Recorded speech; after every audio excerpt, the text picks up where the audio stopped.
Good evening, ladies and gentlemen. Good morning, good afternoon, and welcome to the show for 21 Trends for 2021. My name is Nils Müller, and tonight I'm super happy to be here with you all. And before we start for the 21 Trends for 2021, I want to say such a big thank you for you all for joining the show and for 30,000 followers. This is really amazing for me. Really appreciate that you follow me on LinkedIn, and as a small gift also for Christmas, I want to give you the top trends for the future for next year. So really looking forward to this exciting journey through space and time. As humans, we already developed so many inventions like modal, multi-mobility, new user interfaces, new customer experiences, new virtual workplace collaborations.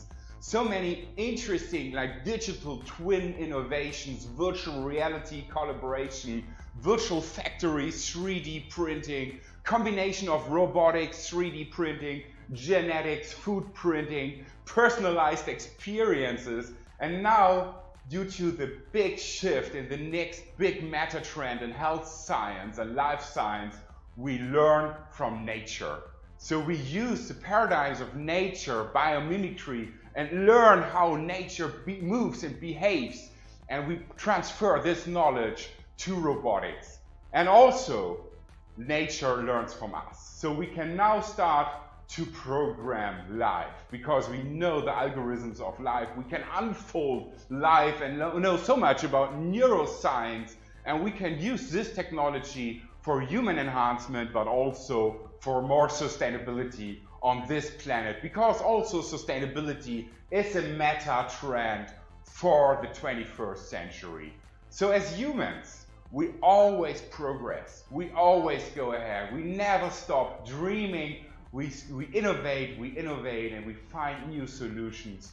And for this journey for next year, I want to give you a small insight on what might be the trends for 2021.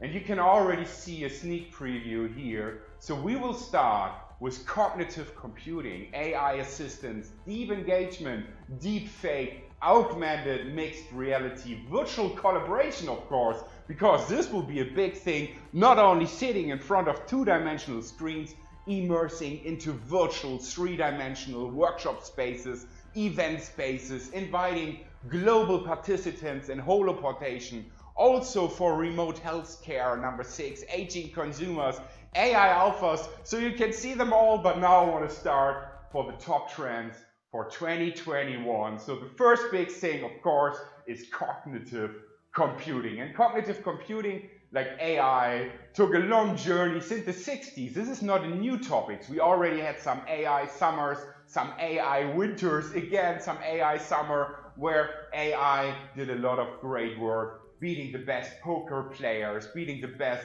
Jeopardy players, beating the best AlphaGo players. So we see so much progress in AI, and we will see more and more in the next 10 years, a lot of AI breakthroughs, because now we have so much investment in AI. This is one factor. The second is we develop new hardware systems, and AI hardware, cloud computing, edge computing is all over available, massively scaling. And we develop neuromorphic computing, for example, where computers work like brains, and quantum computing, of course. So, and also in algorithms, we will see a next big step. And so this will lead to new AI breakthroughs in all kinds of industries, because AI works as a meta trend through all industries like healthcare, mobility, retail, media, stops nowhere, goes through all kinds of industries and all other trends. It's like a meta layer through all the trends.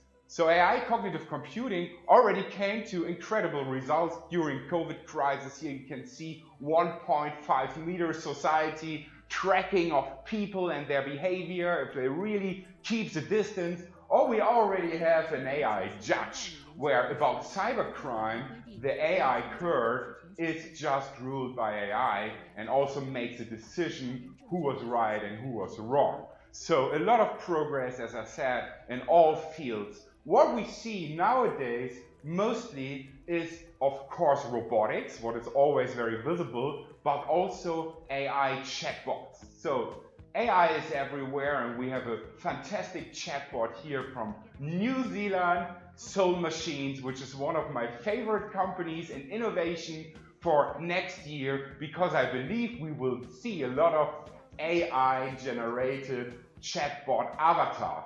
So you not only talk to the person, but there's a real-time rendered face. And this real-time rendered face you cannot distinguish anymore from artificial humans and real humans. So this face can be your face participating in online meetings. So you have an AI Nils, for example, and the AI Nils can be many AIs jumping into interviews, podcasts, into online meetings, or even on the stage doing the show for me. So we will have a lot of instances. You already see in 2021 many online meetings, sometimes parallel meetings you don't know how to manage. In the future, 2021, you just send your avatars to different meetings. And with GPT-3, maybe you heard from the company OpenAI, we also have the possibility to really have a smart text generation. And OpenAI GPT-3 is already generating text which you cannot distinguish anymore between a normal human journalist, but it's written by an AI. So amazing progress in all fields. This can also lead to a lot of cybercrime, of course, and to deep fake, which is actually our next trend. And I love this video from Kim Jong-un, because this is not the real Kim Jong-un. You can just render his face and give him any kind of content, and he will say this. And in 2021, this will be available for all people. So you can have your face, you can have Angela Merkel's face, you can have Donald Trump's face, and they will talk whatever you want. They will say whatever you want. So we will have a lot of funny deepfake, but sometimes, of course, this might not be so funny and cause some irritations. Yeah? So deepfake and deep engagement. Trend number 3 for 2021. Trend number 4, of course, I'm a tech guy, you know this. This is augmented and mixed reality, which will have a huge impact not only on our workplace, but also for engineering, for health science, for education. So imagine you're a student in Africa, in Kenya, Nairobi, setting up the VR glasses, participating in huge online collaboration, massive platforms of education, and meet the best professors ever. Doesn't matter where you are, you can join the meeting, you can join the workshop, and it's not only on a 2D screens with small people there, it's in the 3D environment. So we don't need to sit anymore, we can stand up and work 3-dimensional environment, do the show in 3-dimensional. Because we are 3-dimensional humans, right? We want to have 3-dimensional media, and AR mixed reality will lead to this and help us also to talk other languages. I love this video from Azure Microsoft HoloLens. So this is not only a telepresence, it's also talking and translating in real time with your own voice signature. So you can use your avatar and send him from Washington to a meeting to Tokyo. She's a little small to do a keynote. So let's get her up so she can do full-size Japanese keynote. Render keynote. And now he goes. Zoops. And she speaks English. The avatar speaks Japanese, but with the same voice signature. Imagine this in healthcare. In healthcare is a big thing that you need to go to the doctor, you need to find an appointment, it must be the right language. But in 2021, you just stay in your living room, maybe as an elderly person, set up your AR or VR headset and invite the doctor remotely in your living room. So remote healthcare is trend number 6, which plays a big role, of course, now during times of lockdown and when people are afraid of meeting other people, but also in the future because it's much more efficient. Yeah? 99% you don't need to go to the doctor. Aging consumers, I love this trend because it comes from Toyota Japan. And so there's an old lady living on the countryside. This is her daughter. And now the lady has an appointment with the doctor. everyone is on a different location joining the same session, and she's there with her wheelchair driving in the autonomous bus, which is like a health station for her, meeting the doctor with her daughter together, having a wonderful health experience, really AI doctor services, up to 50 sensors within the cabin measuring all health parameters. Isn't this amazing? The combination of AR, VR, autonomous driving, sensors, bringing this to wonderful services. I think we can really look forward to have this and have a better life, a healthier life, a more convenient life. And also it comes to education, because if you see your kids growing up, this is Generation Alpha. What we say when the kids grow up with AI. As we grown up with telephone and TV, they grow up, like my kids, I have 3 of them, growing up with AI, talking to devices is absolutely normal, having AI in all kind of media and devices, everything they touch is an AI enabled, and learning with robots. So this is an education robot from Hansen Robotics. You can buy it already for $300 and give it your kids to Christmas, or you buy this cute person from UBTech Robotics from China, also $300, and this will take your kid on a personal learning journey. So much better than a normal teacher is the AI teacher sometimes, helping your kids really to understand things, and they know exactly where the kid is within the learning journey and helping them to make the next step, getting better. But this helps also for fitness, because we can have the AI just in the ear.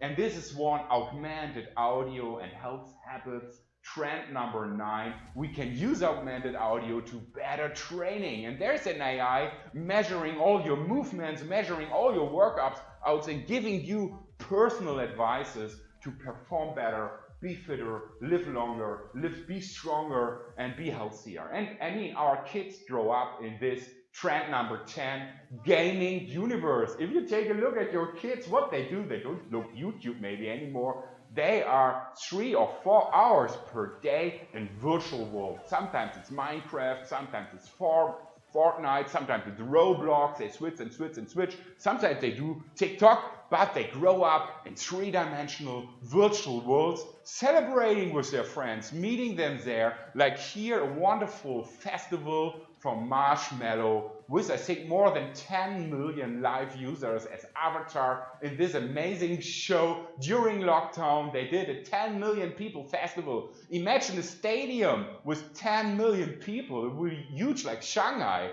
But this is all possible thanks to virtual worlds and the gaming universe where our kids grow up nowadays. So they already learn how to behave in 3-dimensional worlds, how to create, imagine the possibilities where they work together in future in 3D, collaborating, engineering, being creative together. And this is so true. I mean, you can see it's 12 million users here in the show. And this is just the beginning. We will have huge concerts, remote everything, huge sessions, huge universities with the best professors, and of course, the wonderful Omnichannel experience. So you just take like an Oculus Quest 2, set it up and move. Like this was IKEA. This is like a shopping studio where you can shop and just experience the products, which is like an additional channel in the Omnichannel journey. So wonderful thing. And this will lead us to the next trend, number 12, which is human enhancement. I sometimes call this superhuman because this brings us to the next evolutionary step of humans. Because this is not biological anymore, it's technical enhancement, so the people can use prostheses to be stronger, live longer, they can move again, they can do sports, they can dance, they can climb, everything with prostheses. And if you know, maybe the best people in sports are not with a human bio body, but with a technical enhanced body. So 2021 will also be the kickoff in human enhancement and superhuman.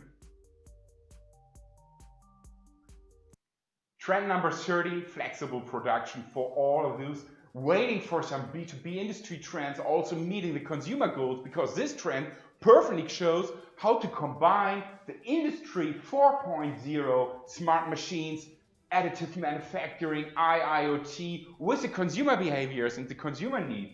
This shoe brought to me by Adidas. You can already buy. They track your running data, and then your personalized shoe is printed with 3D printer. So this is like a customized product, and equals 1, yeah? And you can have this as a personalized shoe, and this changes production cycles dramatically. So you come from production, customers doing the design with personalized products directly into the mass market.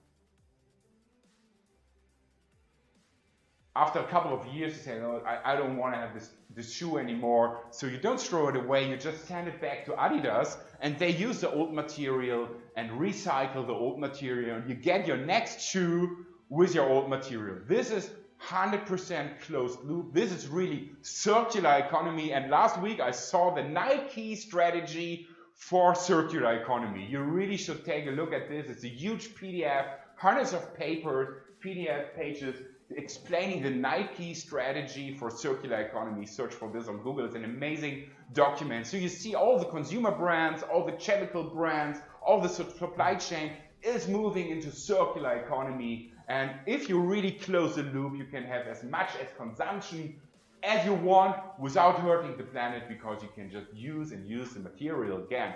This leads us, of course, to the next big meta trend of sustainability and climate footprint, which is like food. So this is indoor farming, agriculture, innovation from Arrow Farms USA, based in New York, a huge indoor plant making tons of greens per day. And this really saves logistics, saves carbon, helps people get fresh food in the city. I mean, New York is maybe not the case, but if you look to other mega cities, what problems they have in supply chain, bringing fresh water, fresh food in the cities, this is really an amazing solution. So also we saw a lot of things in 3D printing and healthcare. This leads us to the next big trend of 3D printing in healthcare, where they now start to print hearts with your own stem cells. So they take a look, use your own stem cells, and take a 3D printer printing artificial hearts for you or other kind of organs. So in 2021 we can start to really like print all kinds of organs using your own DNA, using your own stem cells, which you can modify, become new cells for artificial liver, artificial heart. So you can print organs. We don't need to die anymore, which also pays into longevity, and which is also like a meta trend for the 21st century.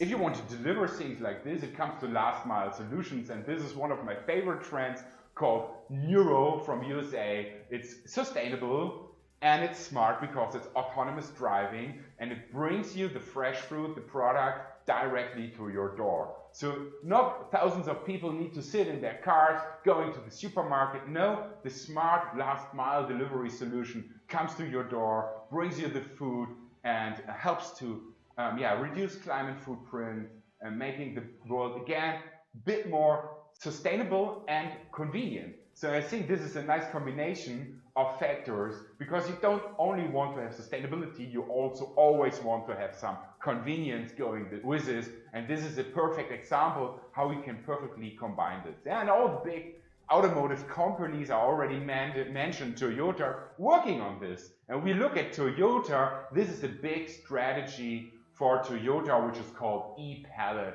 And with ePallet, you have wonderful modular buses you can configure on your own. So if you are a restaurant company, or if you are a hotel company, or if you're a ride-sharing company, you just configure your ePallet how you like it to be, yeah? And then it will like autonomously bring the products to the people, bring the restaurant to the people.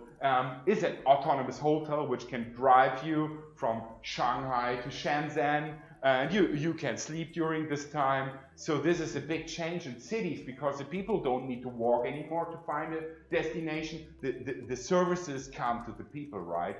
Which is a big change in planning of cities.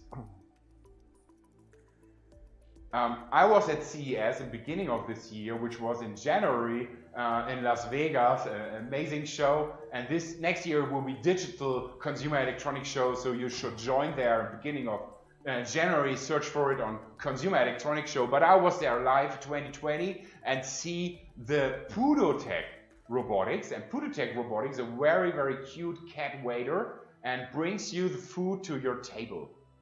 So again, it's convenient and it helps to reduce the number of people running around in the restaurant. So it's also especially very good during pandemic times because it's very clean. It also cleans up the table, so brings it away the dirty dishes. It's very, very nice design. You can already buy Pudotech and give it a try, or you just ask us and we can rent you. We also have some other robots. I think this one will come later. It's a cruiser robot, and it can also be a service robot. Can help you doing customer service at retail or at the airport or at the station answering questions. So a lot of nice robots coming around, helping us doing new services. A lot of them come from China and USA, of course. But take a look at robo services, and robo services will be everywhere, also in industry. I guess you all might know Spot Mini from Boston Dynamics. This is a new video showing how Spot Mini can perform within industry environments and really do stuff humans cannot do because maybe it's too dangerous, maybe it's too hard work, maybe it's too expensive. So Spot Mini can solve all this because it can climb, it can go up, and it can really go to dangerous areas and do a lot of jobs. It's kind of multi-purpose because, of course, it's smart in its environment. It can respond quickly, and really like this also for AI trustability, because this is number 19 trend for 2021, AI trustability. Of course, this looks spooky when I show this to my wife and my kids, but we have to build on and work on AI trustability and AI ethics. So we not only invest in technology, please, and robotics, we also invest in the ethics, because we now need to design what is the possibility for AI, what behavior it should be, and what boundaries it should act. So AI trustability, a big part of our life, because robots will be everywhere.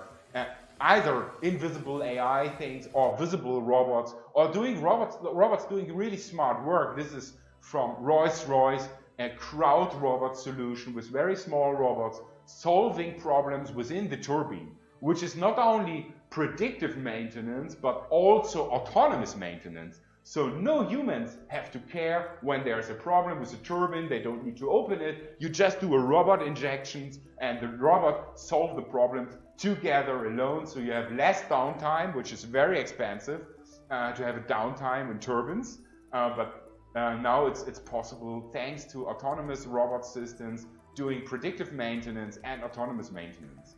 And this leads us to trend number 21 for 2021. So we already see digital twin solutions, because this is from Festo. I think this is really amazing. When we work on a new prosthesis, for example, we don't need always to build prototypes and mock-ups. We can just build as many digital twins as we want and do the simulations within the digital twins to find the optimal solution for the customer.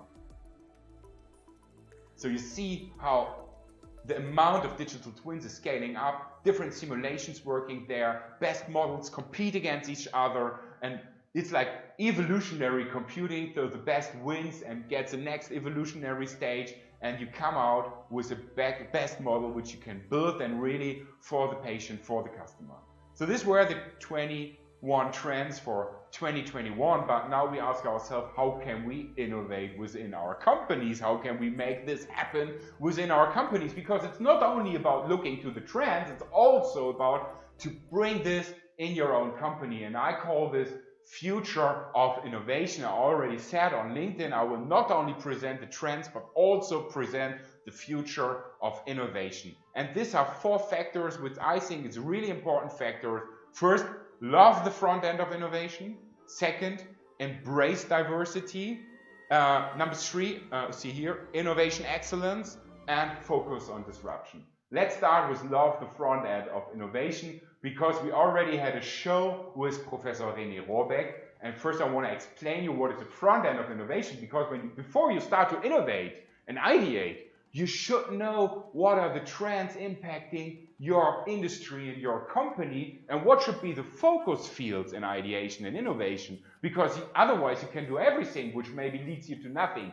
first is the front end of innovation, but it really becomes first before the innovation process to understand better the market environment, the competition, the driving trends, and also the connecting this to the assets of your company.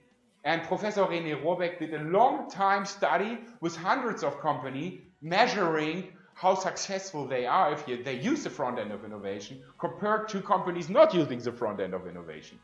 So, and he saw that companies having a professional front end of innovation had a 33% higher profitability and a 200% higher growth. This is a incredible result. So it's really a big value, and having a professional front end of innovation, which can look like this, like reflecting. First you set like good goals, exploring, open new territories, find new trends, validating, because not all trends pay into your future, so you can build a trend radar, build guiding, strategic guidelines, strategic pathways to go into this future, to find innovation fields, and then here is ideating, of course, and then it goes to innovation. So it's from trends to innovation is the front end of innovation. So before you start thinking about what could we ideate, what could we design think, we should really embrace the front end of innovation and embrace diversity, which is my second factor, where I say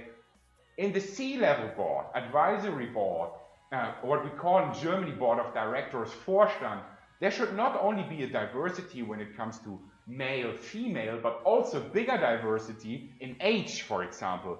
In German's company boards has an average of like 60-year-old males sitting there, all white people. So there should be a lot of diversity within the executive boards, people from different cultures, different backgrounds, young and old people, digital natives, Generation Alpha, because within diversity, you can build better decisions.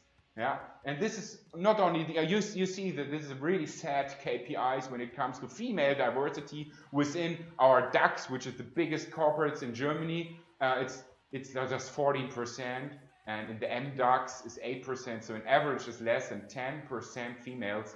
And the other factors of diversity we should really consider and take a look on, having more digital natives, young people, because this helps us to be more innovative and more innovation capacity, because 25% of the companies just feel that they are future ready, that they have the necessary skills to innovate, and 75% have a lack on innovation capabilities. And we really need to work on this to be more innovative and bring our great inventions to the market. And this is the next thing, focus on disruption, because this is also important when it comes to innovation. Not only work within well-known technology solutions and well-known markets on Horizon 1, which is more incremental when you improve your products with new things, but also take a look at new technologies and at new customer needs and new customer behaviors, which will lead you to new business models and emerging business models,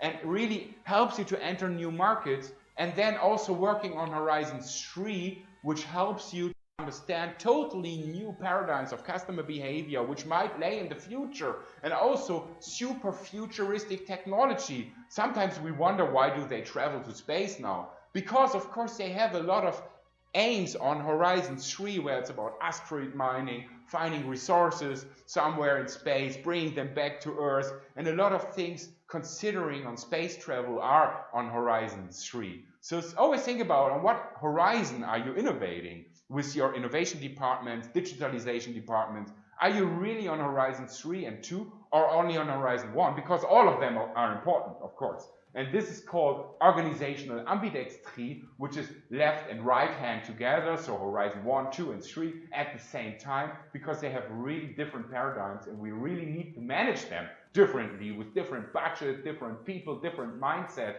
But as a big company, we need to manage all three innovation horizons, and never forget to focus on disruption Horizon 3.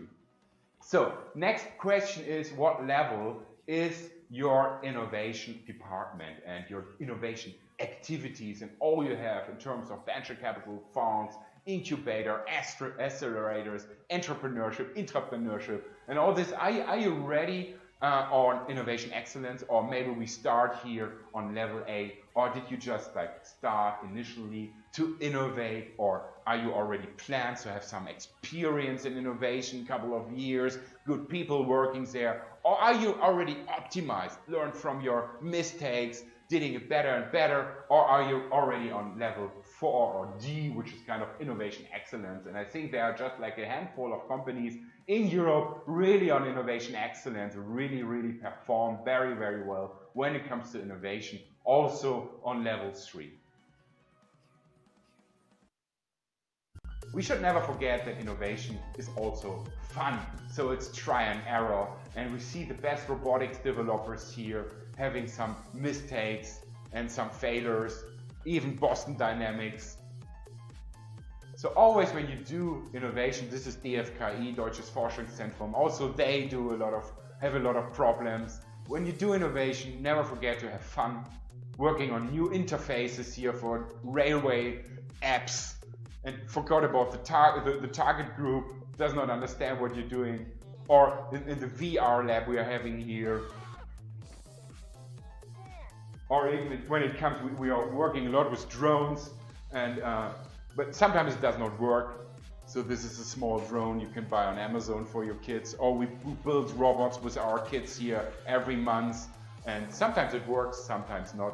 So never forget, innovation should also make fun. It's about try and error. And thank you very much for joining me. And of course, you can download all of the trends here and have access to even more 40,000 trends in the Trend Explorer and more than 100 new macro trends. So trend1.com, 30K, download the PDF and access to our trend database, and have access to all our services, because we do a lot of consulting services. Big part of our job is to give the clients, on the one hand, the access to the trend database, but also on the other hand, helping them really to build trend radars, to build pictures of the future.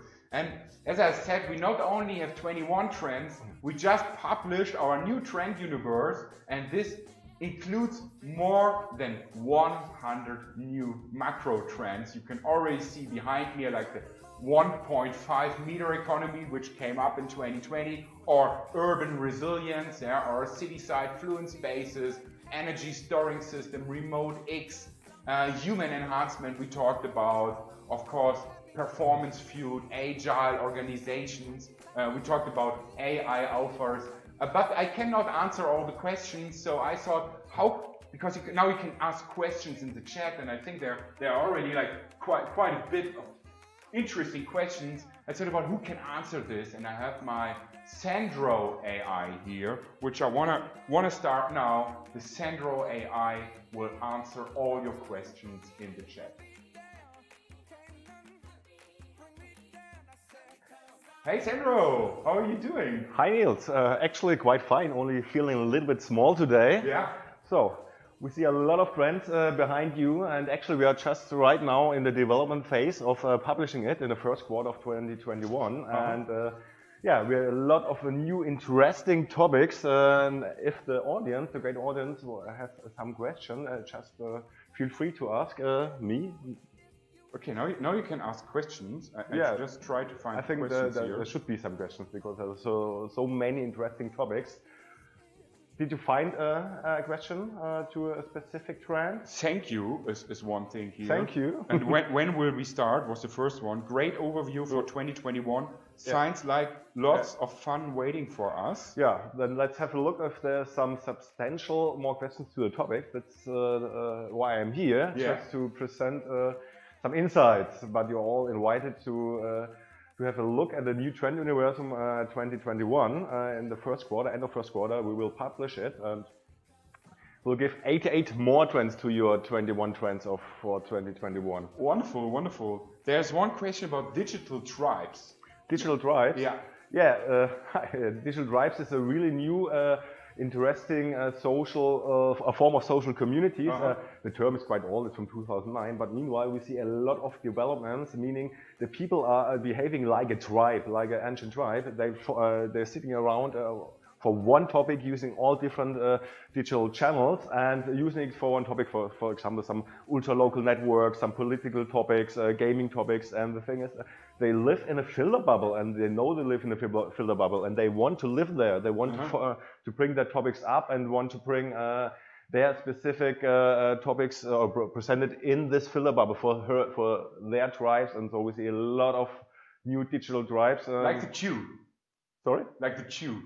Like the queue, yeah. Like it's not all good things happening in digital tribes. There's also some strange things going on, like conspiracy theories and stuff, and they're using it in a really intense manner for fostering their strange ideas. Yeah. So, here, just one more question yeah, from the channel is like working on cities at the moment. Are there like interesting trends for the future of cities? Yeah, what we see is a new form of city development and city usage. It's called cooperative urbanism, meaning the people work together to foster the best possible future for all inhabitants, for all stakeholders, and it's a mash-up between top-down planning and bottom-up planning. So you use the inhabitants, the city, people living in the city as social sensors and use their knowledge to develop the city in a way that everybody participates, not only elite who's living in apartments and expensive apartments. So how can we use the public spaces? How can we go in a direction where we have also sustainability in the cities regarding the traffic and new mobility solutions? So cooperative urbanism is a really interesting new field of city development. Now I have a thank you, artificial Sandro. So then I have a more question, especially in terms of deepfake. Yeah, deepfake is also a really interesting technology. I think the most of us know where it originated from, some adult content. Meanwhile, it is used also, for example, Reuters is using a news speaker totally deep faked for presenting some basic news. It's one example. Also, what I see was really interesting was on NVIDIA. They're using deep fakes for video conferencing, meaning they only have to transfer the basic data, not the whole picture-based data. So they reconstruct you at the point at your laptop, and so therefore the data transmission is really, really low. So it's a really useful usage of deepfake technology, but it also has some problems, we all know, and regarding political actions, deepfakes, and could be a really, really great danger. But therefore, there are some tools you can detect deepfakes, and all the great big companies are working on tools for detecting deepfakes. So it's also related to virtual humans. Yeah, absolutely. Virtual humans, it's also a new topics. We see not only virtual influencers with sometimes really large audiences on Instagram and other social networks. We saw digitally generated people, not only from the looking and the style, also they are based on artificial intelligence. And if you combine both technologies, deepfake and artificial intelligence, you come to virtual humans. And right today, I presented it in our trend call. Soul Machines out of New Zealand, they produced for the WHO the first digital health worker called Fluent to assist people quit smoking in context of the COVID-19 pandemic, because this is also from Soul Machines. Also Soul Machines. So somehow New Zealand looks like being a center for digitally developed humans. But we see it in a lot of different applications from different companies. So I think the next 5 years, a lot of the companies would have a kind of a virtual human as a brand ambassador, serving 24/7 on all available channels, mobile, laptops, even maybe some wearables, because they are for you. They are there for you 24/7 all the time, and they learn with every interaction with the customers. It's also related to human enhancement, because this was like an additional question here on human enhancement. What do you mean? Human enhancement. Human enhancement? Like Neuralink, I think. Neuralink is maybe the most known from another great company from Elon Musk. Human enhancement is also, we see a lot of new technologies enhancing people's capabilities for daily routines. You know, a human enhancement, meaning I can do stuff better than before. You know, like having a bionic eye, letting me see in the dark, letting me see further distances, having a kind of a hearing aid, even if I have a good hearing, suddenly I can hear 150 meters away, people talking, and we see a lot of technologies just enhancing our normal senses. This is important to be, as humans, competitive with AI. So we have AI becoming smarter and smarter. So as humans, do we need to also improve and enhance our cognitive capabilities to better compete against AI maybe? You didn't do a wrong job if you try to compete with them, but I think the answer is in the symbiosis of both. We can use artificial intelligence, and we have to understand it, and we have to understand the biases laying in the black box of artificial intelligence. So we have to grow with artificial intelligence. We have to accept that, and right now we have a new trend. It's called Generation AI, meaning we have young people growing up with the development of artificial intelligence. They are talking to voice services like Amazon Alexa, which is based on artificial intelligence. And they grew up with a lot of services based on artificial intelligence. And the Generation Alpha will produce new artificial intelligent technologies because they just grow up with it. Yeah. All right, I think these were like the most important questions here. Of course, Zarek started here. One more question: last mile solutions. Yeah, last mile solutions. How quickly will this be available in Europe? What do you think about showcasing it at ITS World Congress at Hamburg? So, Zarek, hi Zarek. About last mile solutions. Last mile solutions. I think that the question is regarding drone delivery and stuff. Or, I think drone delivery is the futuristic topic.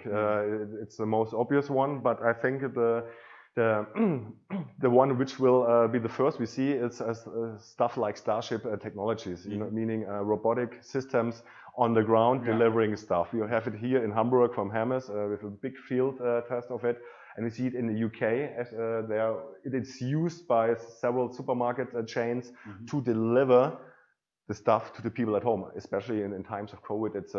It's a safe way to go shopping, and it's also it's no future. It's actually here. So and what you showed us before, Neuro would be a really interesting new last mile solution, because it not only delivers, it gives you a choice at a point of delivery. So you can even choose your specific products at the point in front of your house door. So it's maybe the point of sale is traveling with the last mile solution. Okay. Well, I like when you took a Neuro, the combination of sustainability and convenience. I think this is a big driver for sustainability. If it's not only sustainable, but also more convenient for the people, like Neuro brings you the things, the products to your door, and is sustainable and convenient at the same time. So do you see a combination of this both trend, sustainability and convenience? Yeah, you just gave the right explanation. As long as services are convenient, they will be adapted, and if everybody wants to be sustainable in a way, and if it's convenient for you to be sustainable, I think these services will really grow in the next years, and Neuro is just one of these examples for being convenient, sustainable. Any more questions from the audience? I think there are like definitely more questions, but as you know, you can always reach us at our email addresses. You find Sandro and me on LinkedIn.